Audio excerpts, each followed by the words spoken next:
আসসালামু আলাইকুম। কেমন আছেন আপনারা সবাই? আশা করছি সবাই অনেক বেশি ভালো আছেন। আপনাদের সবাইকে আবারও অনুরোধ করছি আমার নতুন আরেকটা ভিডিও দেখার জন্য। আজকে চালের আটা ছাড়াই সেদ্ধ চাল দিয়ে, সাধারণত যে চাল দিয়ে আমরা ভাত খাই সেই চাল দিয়ে হাঁড়িতে চিতই পিঠা তৈরি করেছি, আর সেই ভিডিওটা আপনাদের মাঝে শেয়ার করছি। যাদের পিঠা বানানোর কোনো ছাঁচ নেই তারা এভাবে যে কোনো হাঁড়িতেই পিঠা তৈরি করতে পারবেন। আমি বলবো না যে পিঠাগুলো একেবারে পারফেক্ট হয়েছে, তবে খুব একটা খারাপ হয়েছে তাও কিন্তু না। দেখে নিশ্চয় বুঝতে পাচ্ছেন।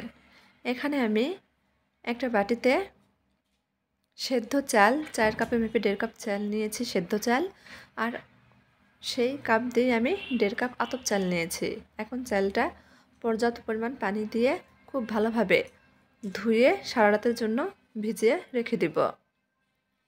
চালটা ধুয়ে নিয়েছি, এখন সারা রাত ভিজিয়ে রেখে দিব।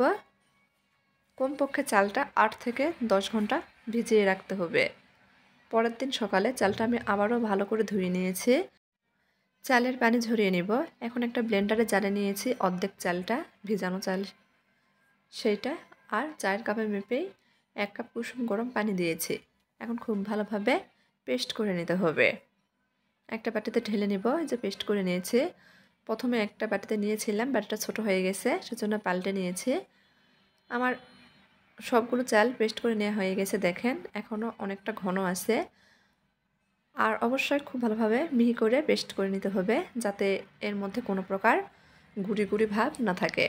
এখন এর মধ্যে আমি স্বাদ মতো লবণ দিয়ে দিচ্ছি, একটু মিশিয়ে নিচ্ছি। মেশানো হয়ে গেলে এখানে আমি আরও 1.5 কাপ কুসুম গরম পানি ব্যবহার করব। আরও 1.5 কাপ কুসুম গরম পানি দিয়েছি, নেড়েচেড়ে মিশিয়ে নিচ্ছি।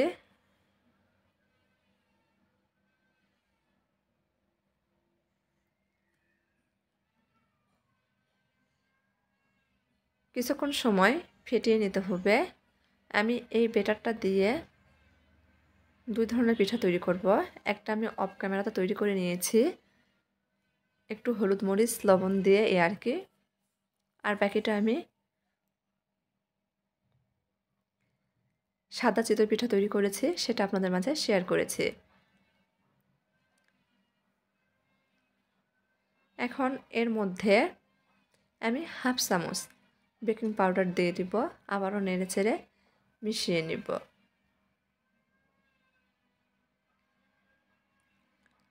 কিছুক্ষণ মিশিয়ে নিতে হবে। ব্যাটারটা এই পর্যায়েও দেখেন অনেকটা ঘন আছে, আমি আরও সামান্য পরিমাণ পানি দিয়ে নিব। আমি ব্যাটারটা কিছুটা কিন্তু সরিয়ে নিয়েছি, বাকিটা দিয়ে আপনাদের পিঠা তৈরি করে দেখাচ্ছি।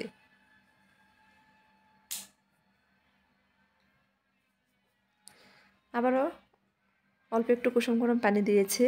এখন ব্যাটারের ঘনত্ব দেখেন ঠিক কীরকম হবে, এর থেকে ঘন করা যাবে না। পিঠা বানানোর জন্য ব্যাটারটা একদম তৈরি। চুলার উপর হাঁড়ি বসিয়ে দিয়েছি।